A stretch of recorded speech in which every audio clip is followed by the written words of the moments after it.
tightens its grip on internal security, a new threat is emerging from the shadows. The plotters realized they couldn't get to Traoré through the military, so they tried a different door, one that was wide open. And what they found there forced the government to shut down an entire industry. The enemy is cunning. When the front door is locked, they try to climb through the window.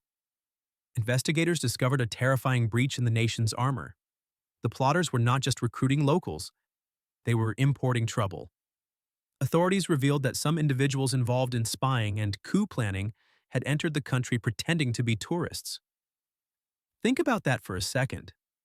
Men with smiles on their faces and cameras around their necks, walking through the streets of Ouagadougou, while secretly mapping out the destruction of the government. It was a classic Trojan horse operation. They used the country's hospitality as a weapon against it.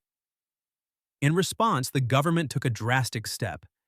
They suspended tourism agencies for 3 months. Now the critics, mostly from the West, have complained.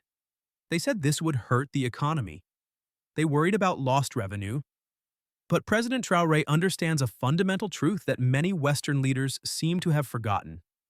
A nation without borders is not a nation at all. For the people of Burkina Faso, this was a necessary sacrifice. As the government stated, safety must come before convenience. Security agencies are now combing through entry records and travel patterns, ensuring that no foreign intelligence agent can hide behind a tourist visa. This is what true leadership looks like. It is about making the hard call to protect your house, even if it costs you money. This brings us to the question that everyone in Washington, D.C. and across the globe is asking. Why is Burkina Faso the target? Why is this small nation in the Sahel facing more coup attempts than Mali or Niger? The answer is geography and influence. Burkina Faso is the key to West Africa. If Traoré succeeds, if he proves that an African nation can secure its own borders, feed its own people, and fight terrorism without foreign interference, he becomes a threat to the entire neo-colonial system. He becomes a symbol. And as we know, symbols are dangerous to those who rely on control.